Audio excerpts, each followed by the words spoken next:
क्या आपने कभी अपने अंदर की आग को महसूस किया है? वो आग जो कहती है कि मैं अलग हूँ और मैं कुछ अलग कर सकता हूँ। मैं अपने देश के लिए कुछ बड़ा कर सकता हूँ। क्या आपने कभी ऐसा सपना देखा है जो सिर्फ आपका नहीं बल्कि पूरे देश का हो? नमस्कार दोस्तों, स्वागत है आपका एक ऐसे सफर में जो हमें ले जाता है भारत के सबसे महान वैज्ञानिक और पूर्व राष्ट्रपति डॉक्टर एपीजे अब्दुल कलाम की सोच की गहराइयों में। किताब का नाम है इग्नाइटेड माइंड्स, तेजस्वी मन। ये सिर्फ एक किताब नहीं है, बल्कि ये एक मिशन है। ये किताब हमें दिखाती है कि कैसे एक आम भारतीय अगर अपने भीतर के आत्मबल और स्वप्न को जगाए तो वो असाधारण बन सकता है। यह किताब भारतीय युवाओं की छुपी हुई प्रतिभा और देश की अपार संभावनाओं को जागृत करने का संदेश देती है। इस पुस्तक में कलाम जी ने सपने देखने, वैज्ञानिक सोच, आत्मविश्वास और राष्ट्रीय विकास की दिशा में आगे बढ़ने के लिए युवाओं को प्रेरित किया है। यह किताब हर उस व्यक्ति के लिए है जो भारत को एक महान राष्ट्र बनते देखना चाहता है। आज हम जानेंगे उन विचारों, उन कहानियों और उन किस्सों को और उन सपनों के बारे में भी जो इस देश की आत्मा तक पहुंचते हैं। इस ऑडियो वीडियो को अंत तक जरूर सुनिए, क्योंकि ये सिर्फ ज्ञान नहीं देगा, बल्कि एक भारतीय के तौर पर आपको खुद से मिलने का रास्ता दिखाएगा। तो आइए इस यात्रा में हम भी शामिल हों और एक नए भारत के निर्माण में अपना योगदान दें। इस किताब में दिए गए मुख्य उदाहरणों को संक्षिप्त में समझकर हम पूरी किताब को समझने की कोशिश करेंगे। ये उदाहरण या केवल किस्से नहीं हैं, बल्कि भारत के भविष्य की नींव हैं। चलिए, डॉक्टर कलाम जब लद्दाख गए तो वहां उन्होंने -20 डिग्री टेम्परेचर में बच्चों को पढ़ाई करते देखा। एक बच्चे ने उनसे पूछा, हम भारत को महान कैसे बना सकते हैं? डॉक्टर कलाम ने उत्तर दिया, युवाओं को मजबूत करके। यह सवाल डॉक्टर कलाम के दिल को छू गया। उन्होंने महसूस किया कि भारत का भविष्य सुरक्षित हाथों में है, क्योंकि बर्फीले तूफानों में भी हमारे बच्चे राष्ट्र के बारे में सोचते हैं। यह उदाहरण बताता है कि भारत की असली ताकत उसकी युवा पीढ़ी है। दूसरे उदाहरण में एक सैनिक हनुमा रेड्डी, जिन्होंने अपने प्राणों की आहुति देकर देश की रक्षा की, जब डॉक्टर कलाम उनके परिवार से मिले तो उन्होंने उनके माता पिता की आंखों में गर्व देखा, ना कि बेटा खो देने का दुख। ये उदाहरण दिखाता है कि भारत की माताएं अपने बेटों को देश पर न्योछावर करने के लिए तैयार हैं।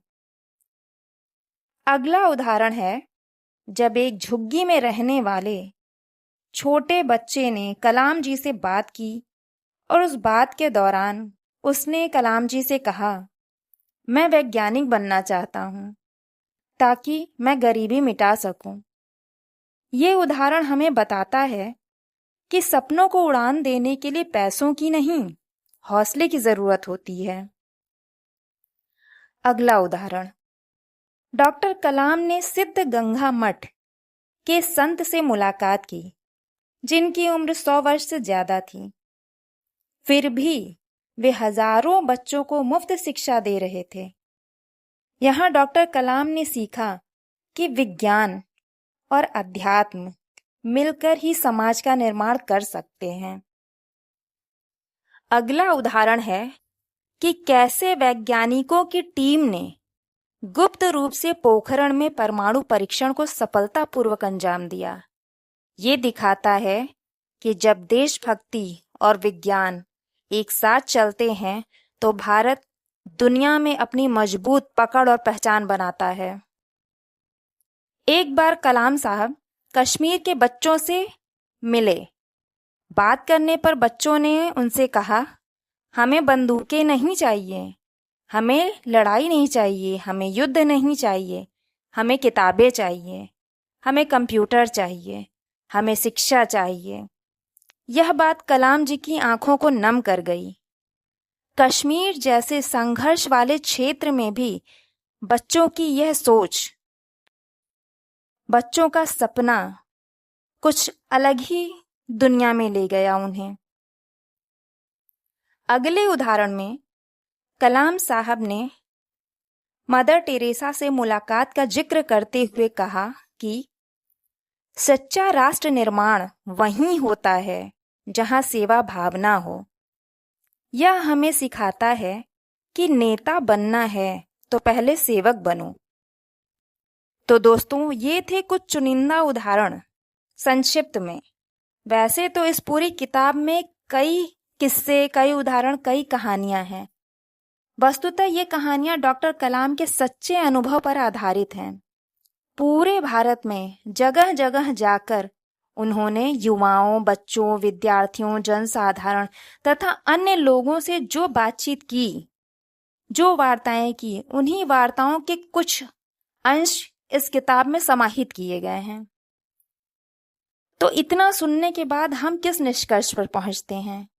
यह किताब हमें क्या प्रेरणा देती है? इस किताब को हमें क्यों पढ़ना चाहिए? निष्कर्षतः यह किताब हमें इसलिए पढ़नी चाहिए क्योंकि यह हमें बताती है कि सपने देखना ही काफी नहीं होता, उन्हें साकार करने की हिम्मत भी होनी चाहिए। असफलता से घबराना नहीं चाहिए, बल्कि उससे सीखकर आगे बढ़ना चाहिए।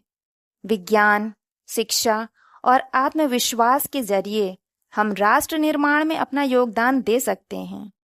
देशभक्ति सिर्फ भाषणों में नहीं, कर्म में होनी चाहिए। इग्नाइटेड माइंड्स एक ऐसी चिंगारी है जो आपके मन में नए विचार, उत्साह और सकारात्मक सोच की लौ जला देती है। यह किताब हर उस इंसान के लिए एक मार्गदर्शक है जो अपने देश को बढ़ते देखना चाहता है। तो दोस्तों, आज के लिए बस इतना ही।